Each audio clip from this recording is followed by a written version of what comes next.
Namaste. Welcome to Such Conversations Matter. Conversations that represent the future we should have. I'm your host, Saurabh Nanda.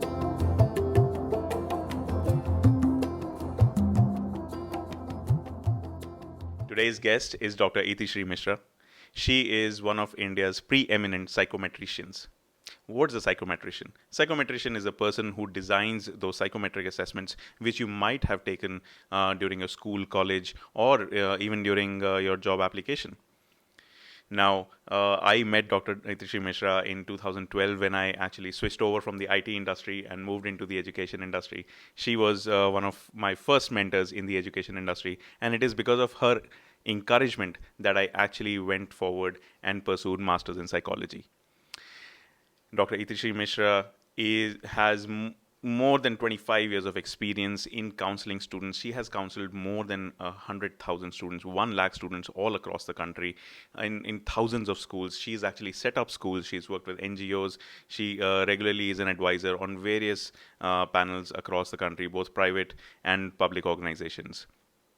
And Dr. Itishree and I, when we used to travel all across India, going to high schools, counseling students, we used to have these long conversations during our train journeys, during our taxi journeys, and we would discuss about the behavior of students, behavior of educators, teachers, parents, and I wanted to bring some of those conversations to you so that you understand what psychometrics are, how you should use them, where you should use them, how to identify the right one, and so on. So without wasting any more time, hello, Dr. Itishree Misra. How are you? I'm good. I'm good, Saurabh. How are you? All good, ma'am. All good. Ma'am, I would like to start this interview by asking you how was your 2020? Because, well, it was such a crazy year for all of us. Yeah, initially I was more engaged with my daughters and with my in-laws, husband, because I had to adjust many things. You have to. There is no help. But yes, I did quite a lot of research. Then our retail counseling was on, and also many people called up how to engage their kids, how to, I mean, suggest certain books so that we can engage our kids, suggest certain curriculum probably we can actually make at home and do it. So I was intellectually also engaged, and also I did uh, devised one to test because I had a lot of time to of my own. So, and also I got engaged All with right. painting or certain things like that, cooking, Oh, different cooking. that's very nice, Yeah. ma'am. So, ma'am, before we begin the interview, I would just, if given a chance to you, to summarize your amazing professional journey so far. Everyone, all the listeners would love to know that. Please, ma'am, just tell us about your professional journey. How has it been, and where are you right now, and so on. Actually, I was a science student. I have done BSc in geology honors. Then I shifted to psychology. I mean, you can say accidentally. I had no intention to do psychology, but after I had a chance to go back to even science.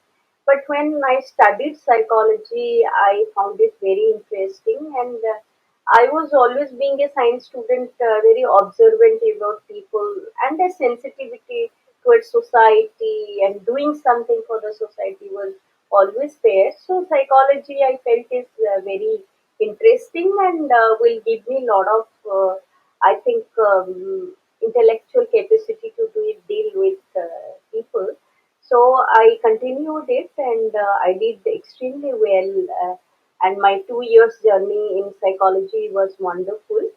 And also, first time I got a gold medal, so it was a proud moment for me. Then I did my social psychology of education, MPhil from JNU, and it was also very wonderful journey. But I quickly wind up. I think I was the only student probably who did. Along with the coursework, I also finished my thesis. So I was the quickest.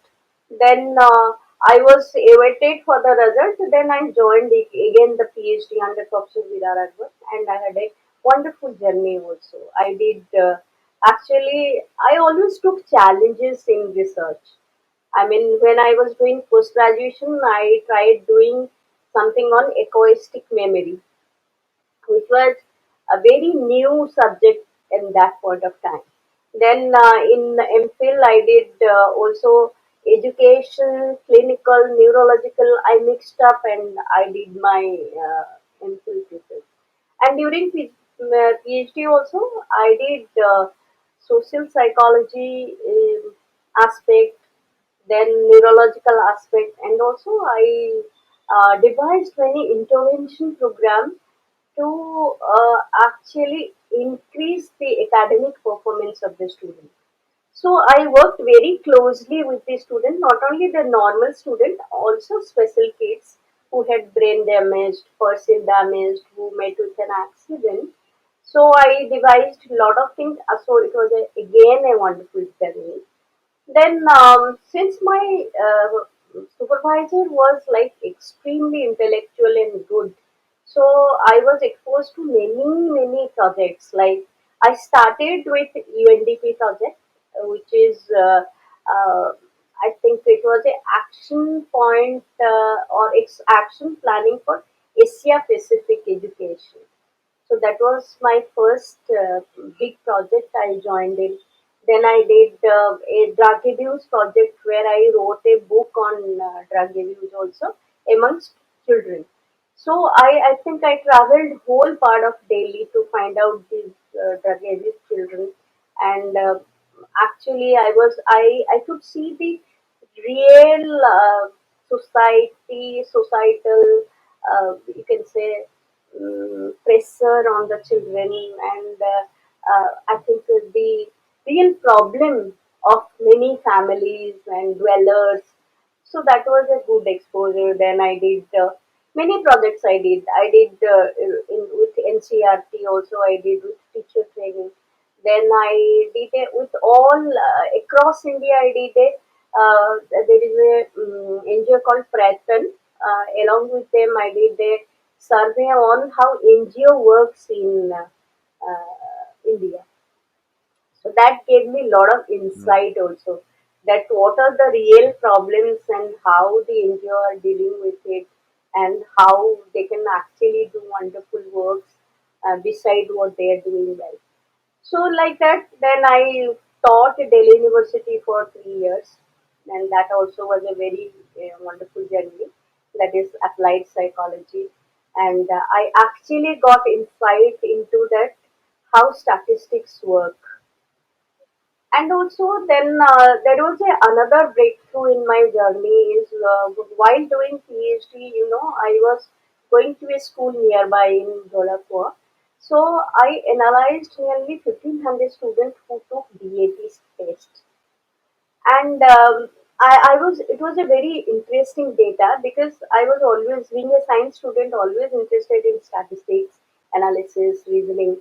So I found that there are a lot of lopsided data which throws through DAT, because DAT is a American based test, and I mean basically I found a lot of lopsided results in as far as language and space goes into, and mathematics definitely.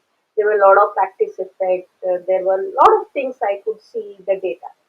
So that was a insight which gave me later on to work on the psychometry test.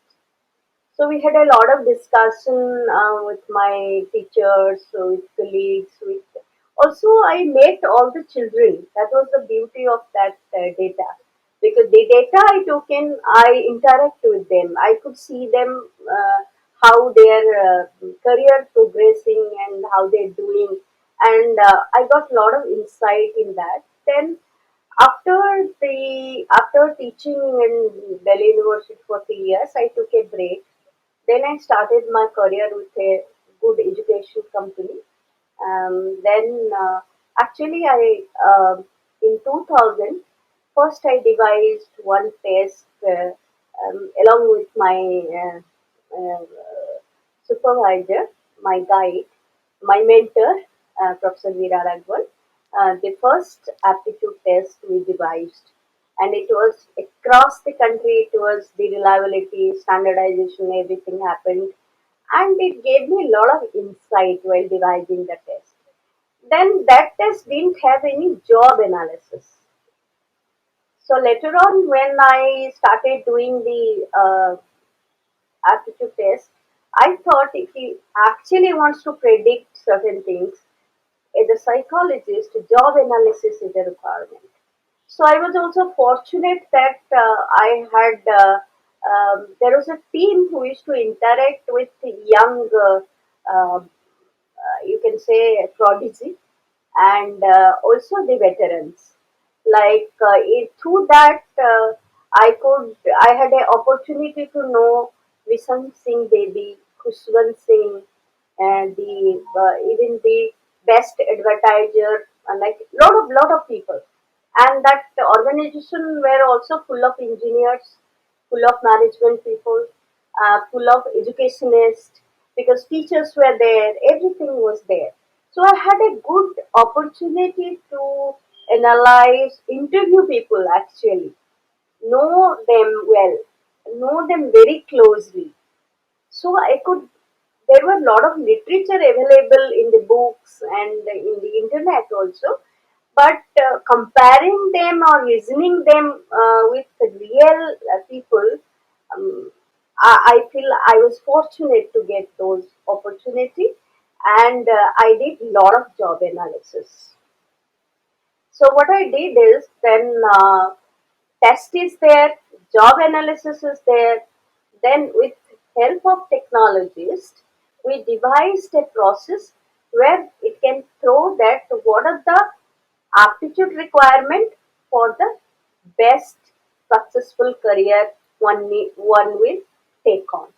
Like I will give you an example. If somebody I want to suggest that will do extremely well in a mechanical career, probably the knowing the machine, having interest in the machine, understanding and predicting the dysfunctional machine would give you more insight and make you more, motivated to learn those machines. So mechanical abstraction, reasoning out how can they do it, space, the three dimensional thinking, like that are a requirement for a mechanical engineer. Like that, and also through the literature and lot of research, I could understand that. Also, there is a not only to be successful in career, the aptitude is a requirement. Also, the personality is a requirement, because if you learn, you have to perform one day, and you have to perform in a group or with a company or with a machine or anything like. So that's why I thought. Then also, then what we did is we linked the job requirement with aptitude and personality and started predicting the career. So that was the way, we devised the test, did the job analysis, and reasoning out lot of things and reached the predictability. Now, definitely in the last 20 years, I have come across more than a lakh students individually interacted. That is also beauty. And also, I have not only done with Assam Valley School in the east, furthest east you can say, and also some school in Kerala, some Jammu, Mumbai, Gujarat, any state you name, I have visited those states. Not only I have interacted with only the elite group, I have in the premier school. I have also interacted lot of children in government school and also very interior village schools. So that gave me, I was lucky to have those opportunity to interact with the kids with a different strata. You can say socio-economic strata, you can say privilege strata, you can say opportunity, education opportunity strata, and also I could see, and also I am since I have a tendency to research more. So I always started researching each and everybody to see that how actually they're learning, how the aptitude is helping, how the personality helping. So I could gather all the data and started analyzing all of it. So that's how I is my journey. Now after serving the education company for 10 years, I um, I thought I will do something of my own. Then, although in the you can say in the initial phase of my entrepreneurship was little bit roller coaster type, but somehow now I have reached and I have started my own company, and I don't rush into things, but probably my vision is to reach each and every child who require or who needs help and who require help. It's not the metro kid, maybe an interior village kid. Maybe, when I visited Kashmir, that was also Pulwama. I visited the government school. The one thing I realized in my life is children are same wherever you go. Their aptitude may differ, but their intention to do something is equal, and they're equally motivated, but they need little push probably. And also the key things I have realized is, although people talk about passion, one needs to be passionate about things, one needs to be interested in. But unfortunately, in my professional journey, what I have seen is interest is really floating. You just give little bit information about any career, the children will shift their interest. I mean, within 5 minutes, they get influenced. Interest is totally influential. I mean, expert influence them, parents influence them, teachers influence them. Some role model they of their own they find out and they get influenced by that. Very few children, I'm not saying all of them, very few percentage, maybe 0.5%. They know what is their interest and they prepare for that interest from the beginning and they stick to it.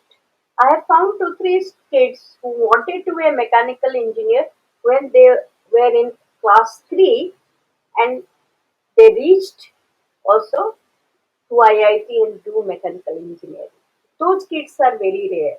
Or wanted to become a chef and want to have a hotel in Dubai. There are two children I found that they have done.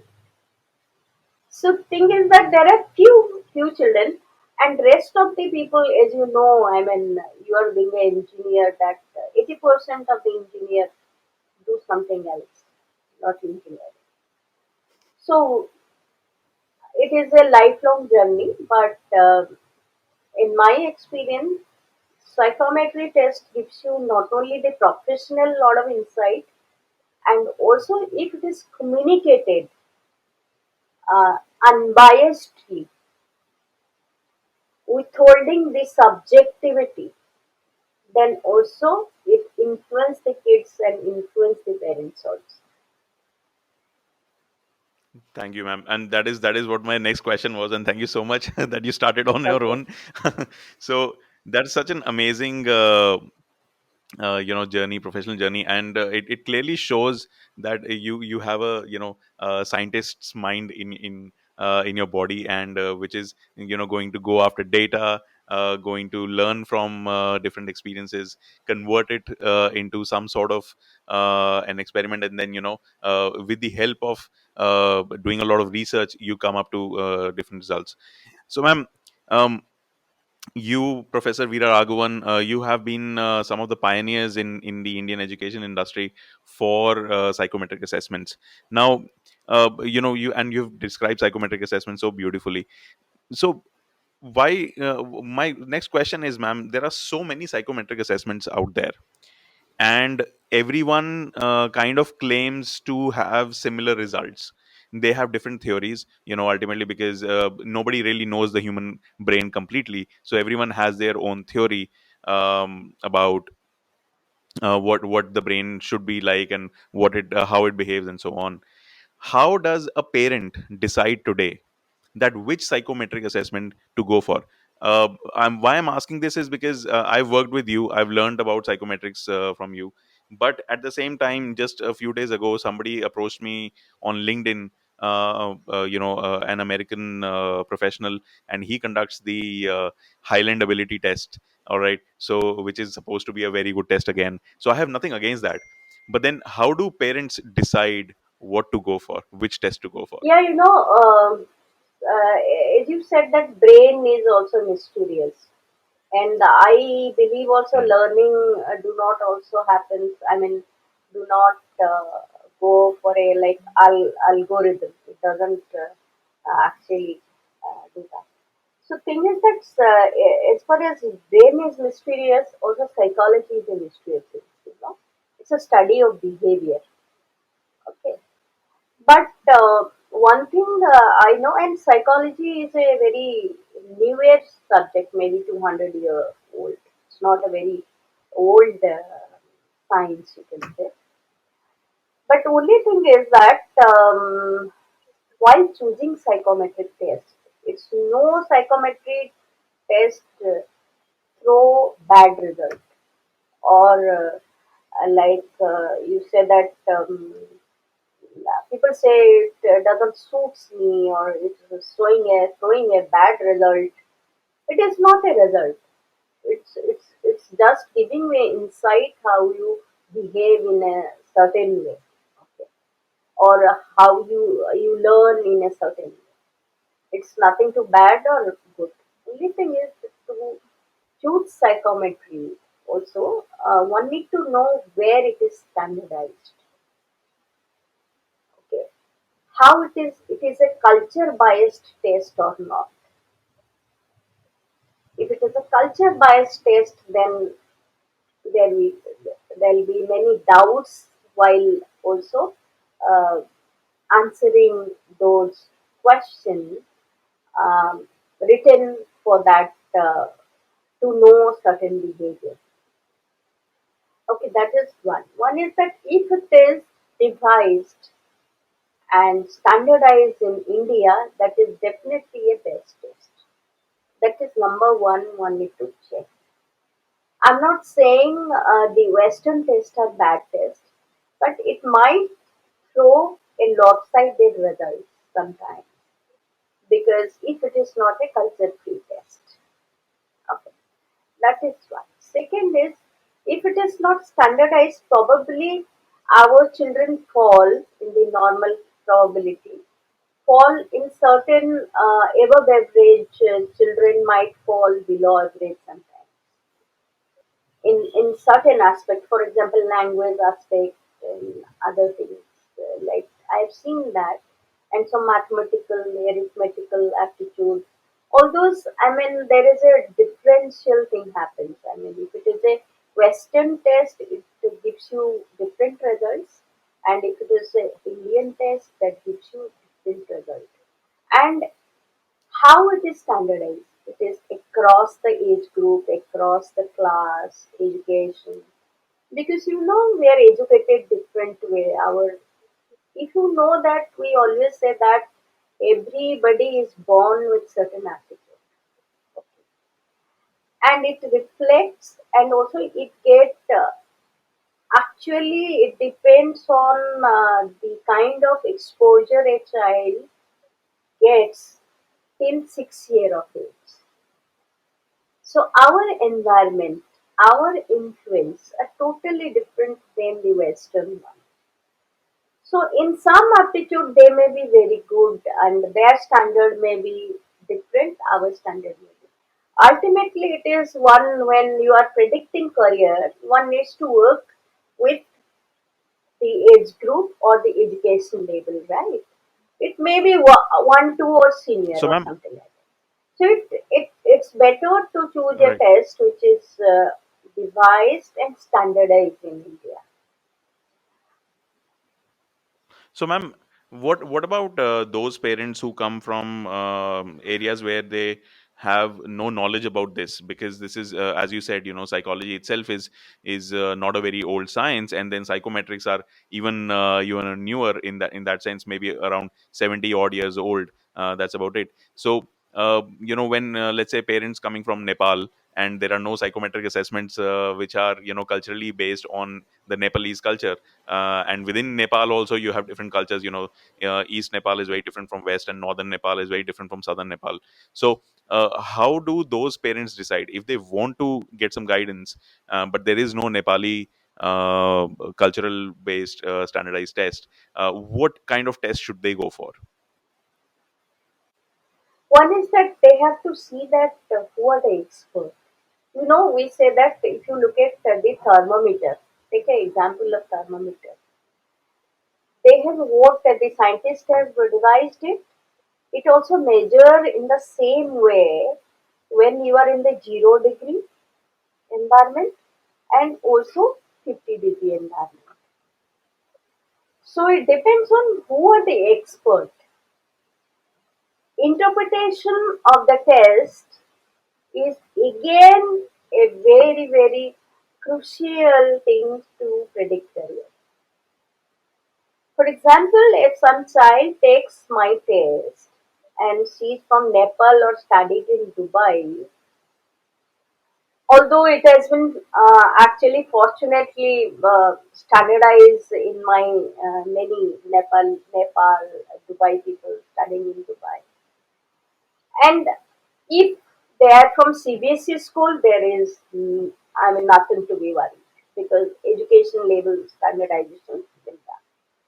But if it is from the state board of Nepal or something, they should see who are the people behind the test. They're experienced or not. How many years they are dealing with kids. It is like taking your newborn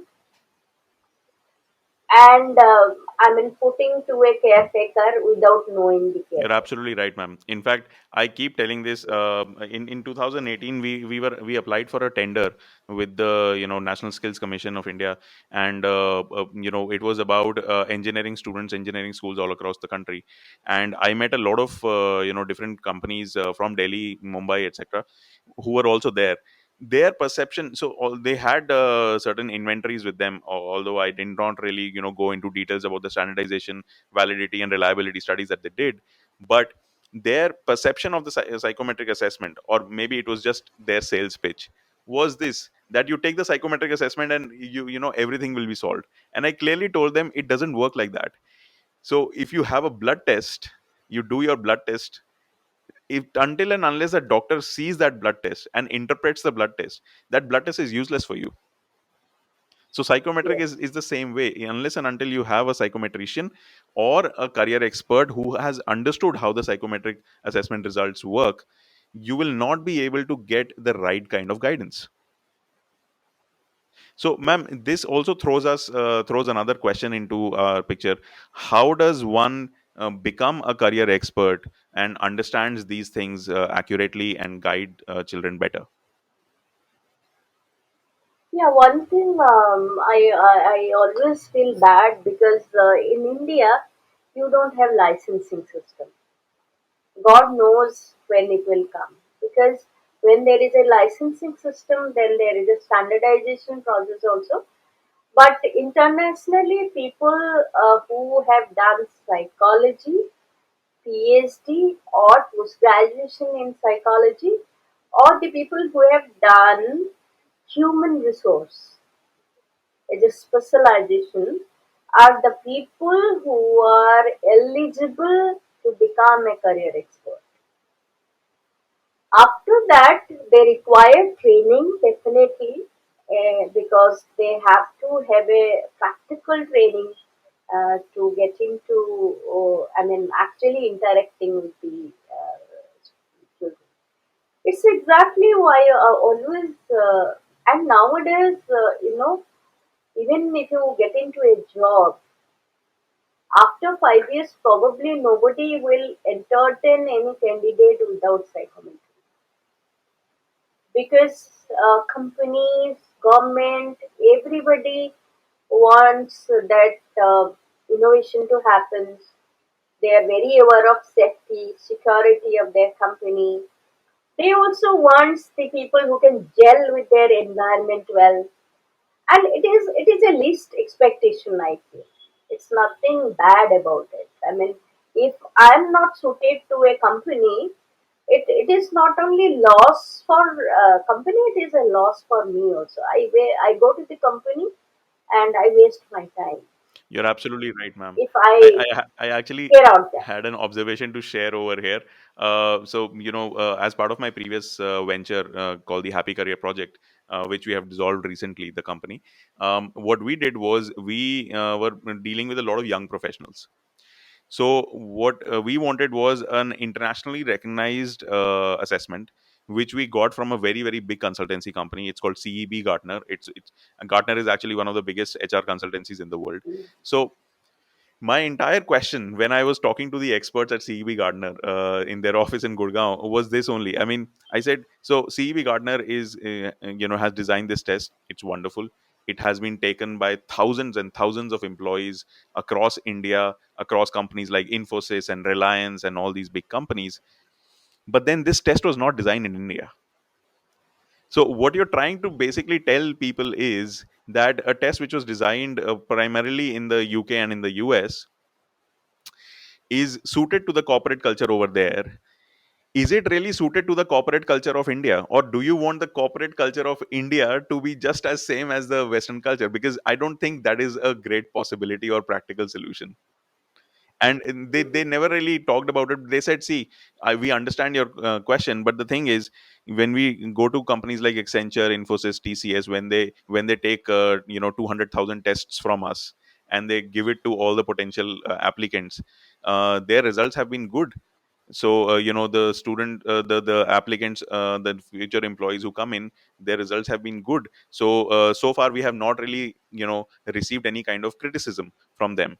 And then I realized maybe it is not about the test itself. Maybe it is about the recruitment process, where in the HR recruiters of the company want to have an inventory for the sake of having an inventory while hiring somebody.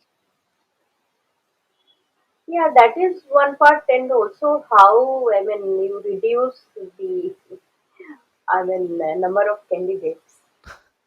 So many, unfortunately, many of the people take psychometry as one of the device or tools to actually reject people, without thinking that it's not a device to reject people, but to know people.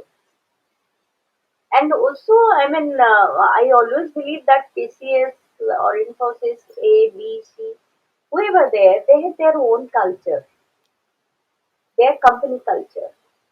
They should rather devise their own test to see that a person coming in that company will thrive in that company or not.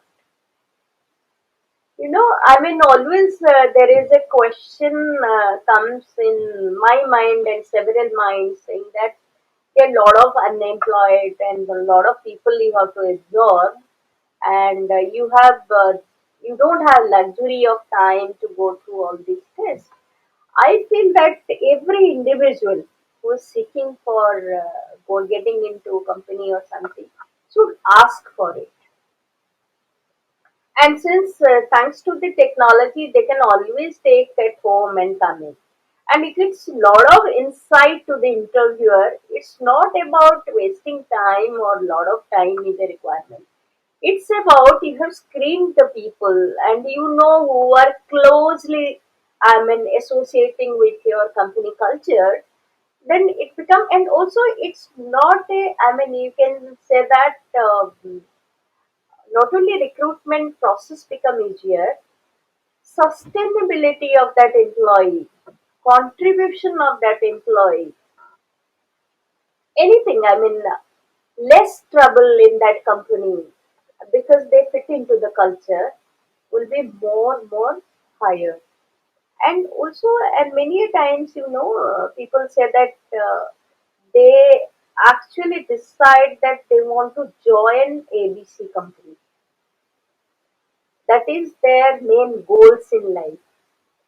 Okay, without knowing that what is their personality they will be fitting or not.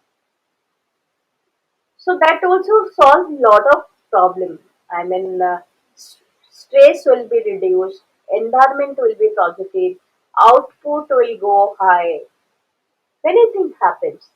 Although I mean, I always feel I always give example of Taj. You know, they have a certain recruitment policy for the employment, and in adverse situation how Taj Mumbai behaved. So that is a result of their recruitment policy, whom they are recruiting to. And if you are recruiting the people who are closely associated with your environment, training also becomes very effective. So, ma'am, what you're saying is psychometric assessments are essentially a very effective tool to understand an applicant or a student, but it has to be handled and interpreted by an expert, somebody having a lot of experience in understanding the test itself, and making sure that the test is also not culturally biased or unbiased. For that matter, it should reflect the culture of the company or the career or the country that you're coming from. Yes, that is one. Second is that many Western test has been adapted in Indian Context. context. They said that it is adapted in Indian context or Indian culture. So I know in my journey, I have a 20 years of experience. There are a lot of ABC company had approached me that we have a test, you just modify it. I bluntly refused them. I said I cannot modify a test. The test is done by somebody else, okay? And there, how I know their thought processes. If you write those thought processes and give it to me, probably I'll be able to adapt that. I cannot re-devise the same thing which is already happened. It is waste of time. The kind of effort you put in just adapting those Western tests, you can as well devise one test and give it to your employee or the student or anybody else. And that is so accurate, ma'am. So psychometric assessments, they became really popular, I think, in the early 2000s, and you were part of that movement.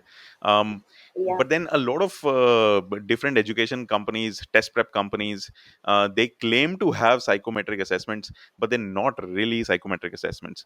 They will sell some test for very very cheap, so that it doesn't pinch somebody's pocket, and ultimately that test will maybe give out results which are favorable for their own business. For example, if there is an engineering test prep company or a medical test prep company, they will just create a 100 rupee test and sell it to schools. The schools are also happy because they are thinking, okay, fine, we have done our psychometric test, we are modern schools now. So and the companies ultimately will get a lot of students, even if they are not fit for science, even if they do not want to be or should be engineers or doctors, they will still get those admissions in their test prep companies. So it's a business solution for them. Nobody really thinks about what you actually are doing for the kids. How do we check that such things do not happen again and again? Because you and I both know, we have worked in the school systems in India, all across the country, and the same things happen across the country. How do we make sure that these things do not happen again and again? Yeah, unfortunately, many people have spoiled the market, you can say. I call it market because you said test prep. So it's not that every test prep do not believe in good psychometry test. But since everybody has adapted certain tests, even from internet, they have just copy pasted and given to the student, and many people also very honest about it that we have come to select you for certain course, so we will see that you are fit for it or not. We have our own aptitude, and there is also one difference one needs to understand. When a test prep goes for an aptitude test, one need to ask for it is a psychometry test or a aptitude test for being, I mean, for a certain course which they will be teaching to the student. Meaning that prep, maybe entrance prep or the course or curriculum test. Okay, so that one need to differentiate. That is one, because psychometry tests are not the aptitude test given by the test prep. Second, copy pasting from internet or adapting from Western test. We actually, there is unfortunately, if you look at parents also are least bothered. Even there are certain people, they're not interested in student, because schools, if you basically look at the school, they are not supposed to help the student to decide on the career. It's a extra burden on them, to be very frank. So their main purpose of school is to engage kids to learn maximum education, and also many people also, I mean, I don't think it is a wrong system, because we have also come from that system only and doing well in life. So it's like many school also emphasize on how many people got 90 plus or 95 plus, or everybody is pass. All those are there. But career, they're not supposed to do also.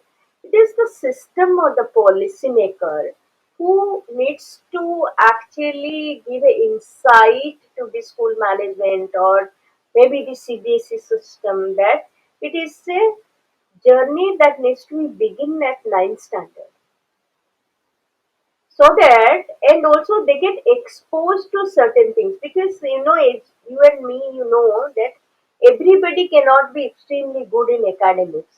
That doesn't mean they will not have a successful career or have the best career, or they may not earn good. They might earn lot of more, much more money than the people who are toppers. Okay. So everybody are born with certain capability or potential, so which can be actually be seen as early as sixth standard, and as you know, it get concretized in ninth standard. So if you actually school help the kids to think about the career, then probably half of their struggle will also go. True. Because if they screen out the children and motivate them for the career goals and certain things, so stream choice will not be a problem. Subject, I have seen after the counseling, many students from 75% have reached 95%, Mhm. Ma'am, because the motivation and goals are clearer. yes. The child get motivated, put action points. The teachers and parents need not struggle there. And that is so valuable, there's such a valuable insight. And most of the parents and teachers, probably they understand it, but because the system is such, there are so many external influences that you do not get involved in psychometrics. Ma'am, when the NEP 2020 came out, actually, I mean, I was studying the NEP 2019 draft also. And then a couple of months later the NEP 2020 came out. I was very disappointed when I did not see any concrete methodology mentioned in the draft, where yes, they mentioned now students can take subjects, any subject they want, multidisciplinary and all that. But then again, okay, fine, you're giving the choice to the student, but how does the student choose? The student does not have information which is scientific in nature, which can tell the student that this subject might be beneficial for me rather than the other subject, right? And there was no structured methodology mentioned in the NEP, something like a psychometric assessment. Although CBSE has tried, making many versions of psychometric assessments, and most of them have failed. But there was no structured methodology, and that is so disappointing, because NEP 2020 is supposed to, educate students, our students, so that we can create India as the biggest economy in the world, or as the propaganda says. So What suggestion would you like to give the policymakers behind NEP 2020 as to what kind of methodology should be there? Should it start from sixth? They're starting coding from sixth. What else should start from sixth? Yeah. I always believe that I don't criticize any system. Okay, I feel that something is getting done. At least some changes are coming in. But I was very disappointed thinking that now the onus also to choose subject and vocation is on the 13-year-old kid, Exactly. you know. And many parents also think that I don't want to stress my child. Whatever the child wants to do, let him or let her do. Does it happen like that? How can you be so independent? Because they are also scared the child should not blame me. And do you think little bit stress should not be there? That should be little bit stress. Otherwise, the child will go haywire. And also, parents think that no, if I say something, there will be stress. Can you remain stress free throughout your life? There will be some stress. They also learn to how to adapt in, how to work in a pressurized situation. That was my disappointed. Again, the poor teacher, they have हजार things to deal with. They are put in that also. They have to, the school has to help the kid to choose the vocation and stream and this and that. And they have to deal with parental aspiration. They have to deal with children aspiration. And that is disappointed me. I mean, if you want to really prepare the kids to choose the vocation, start at third standard. Give them little vocation from them. I mean, from third standard, so that they get exposed to. Besides their academic curriculum, and through many vocational teaching, also academic curriculum can happen, and also giving the child liberty to do anything till sixth standard. Those are missing points, which probably we can help in our own way. And also, if I feel that I feel concerned, but it's no point feeling concerned. But we will try to influence. Maybe I always feel that if I can influence 10 people, those 10 people will influence 100. So those 10 I will definitely try to help. And the school who will be needing our help will be definitely go and help them. Because whenever I go, because in my previous company also I have seen how the schools start from the scratch and reach to 3,000 students. And I have gone through all the pain, recruitment, teacher, other staff to child, children and parent recruitment. These are all recruitment happens in this school. They're actually recruited to your philosophy, to your school, your management, your intention, you know. So, and they also go along with you. So that I've seen. So what I feel that the school who will be needing us definitely will help. But yes, I feel that even we should influence certain experts to develop more insight in the psychometry test. Hmm. So that's Looking at the test, they should know which test work in what way. you're so right, ma'am. But then, and with your vast experience, and so many people, in NCERT, in CBSE, have you seen a movement towards this kind of a recruitment of experts, or maybe consultation of experts from psychology background, from psychometrics background, from people who have actually had decades of experience in such fields while policy making? Have you seen that happen? That provision is definitely there. Hmm. I mean, experts do come, are invited. Um, Only what I feel, for example, I shifted to corporate, I don't go back to academics. I get busy. I blame myself also. So probably it is a time that we should also, who have studied from the great teachers, like I have studied, I have learned maximum thing, statistics from Professor Joshi, Professor Sen, who is no more. I mean, Professor Gruta, I have read those books, and Professor Veeraraghavan. So, well, it is our time, and they were givers. They always believe in giving. Hmm. For example, if I look at my generation, we always acquire knowledge. Probably we haven't given much. So You're right, ma'am. probably that is one. Second, always there is a provision of experts coming in. Probably we have to find the time, and also we have to probably create a group who can actually get into it. And I feel the advisory group in NEP or something, I have great respect from them. I know some people who are really great, but many things, when it starts, when it get actually replicated in the environment, you get that feedback mechanism is not there. Very poor in Yeah. India. So if So that right to point it feedback out. works,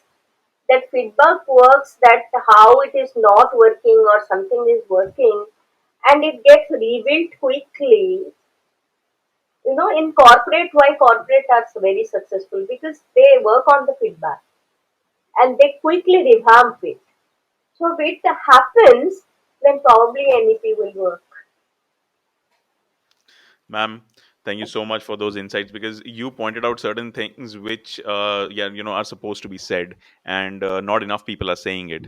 So, um, ma'am, one last question. Actually, I wanted to talk from the parents' perspective. Now, I'm currently, I have around 45 students that I'm mentoring, for their future, etc., and I deal with the parents on a regular basis. So I've seen all kinds of parents who are who would just hire us and get us there and say, now my child is in your hands, please take care of it. Then there are parents who are helicopter parents, who are sitting in every meeting with the child, seeing what is going on. And then there are parents in the middle, so all extremes we have seen. Now, a lot of these times, different parents have their own aspirations, which you also just actually mentioned a little time ago. They have their own aspirations, which kind of overpower the aspirations of the child also sometimes. What message would you like to give to the parents, ma'am? You know, I always I do a lot of parenting session also, and I understand their pain, and being I'm also a parent, so I know the kind of journey you get into when your child is in adolescent is very painful, because you never learn how to parent a child. Through your experience, you just cope up. You try to cope up. If something happens, and if you're smart enough, then you start coping up those. Having aspiration is not bad actually. I mean, if I will not have aspiration for my kid, I cannot have aspiration from neighborhood kids, right? But only thing is that, if when actions are going on and you feel that your child is not able to cope up, then probably switching the aspiration is a good coping strategy rather than sticking to it. Second is, you have to check from where the aspiration comes from. And also, for example, I said that I gave the coaching, I gave every facilities, money and everything, time, but my child didn't do it. But there is one thing you have to remember, there was always a second part. And also, no money, no teacher. These are all myths. No teacher, not the best curriculum, make your child successful. It's the child who will make it. So it doesn't hurt much to know the potential of the child. Yes. You as a mentor, you have an intention to help every kid. Yeah. Nobody is your enemy. Then you will be the person who will be the most happiest person if every one of your class becomes successful. But it is a relative terms. Many become successful, many blossom later. No learning is waste. They blossom later. Same discipline, something they learn, it will reflect when they will work. It may not be one entrance or one curriculum, but it will definitely help. That helicopter parents or sitting on you must be reduced. And trusting the kid. Always I request parents to take decision with the kids. Sometimes kids also misbehave, but it's okay. At least when they misbehave, you know what kind of problem they are getting in. Yes, ma'am. Okay. So I always believe, Saurabh, if psychometry they said that no, I want to make my child engineer, but if your psychometry gives you certain things that no, he'll be best management person, then I'll be nowhere. I always tell it might happen. Mm. It might happen. But at least you know where your child needs to focus on. And you and me, I know the best teachers sometimes help the kids to such a extent, and their intuition are so great they teach the question which comes in the entrance, and the child or student gets into that course. And also many times parents come back to me and say that my child wants to drop out. Then I sit with the child, help the kids to carry on and finish the course. Then suggest the career where he can or she can do better. You know. So aspiration. Another thing is that many student aspiration. You know, always parents and teachers comes in and say that student aspire for money. They said we want to get into career where crores of money we can earn. I said nothing wrong in that, but you have to check certain things definitely. It is a kind of the child or the student is actually aspiring for money and working towards that or not. And you have to speak also how to reach that level rather than saying don't say that you will be earning 10 crores. It's not feasible. It is feasible, but action points needs to be drawn. Ma'am, those are so very very beneficial words, which I think a lot of parents and both parents and students need to listen to as well. Ma'am, I remember when you were mentoring me to be a counselor, and it is because of your encouragement only that I actually did the masters in psychology, and it was a wonderful experience. You had told me once that, Saurabh, I recommend different careers, and I remember, in Map My Talent, we would, choose from 140 different careers to recommend to students based on our assessments. And you had once told me, I think I asked you this question, ma'am, why don't you give teacher as a career to a lot of students? And you told me in a very in a very very something I still remember actually that dialogue that you said. You said, see, a doctor, if a bad doctor is there, he will probably hurt tens of people or maybe hundreds of people. If there is a bad engineer, he will probably hurt thousands of people by building bad bridges and buildings and whatnot. But if there is a bad teacher, then that bad teacher will affect generations of students.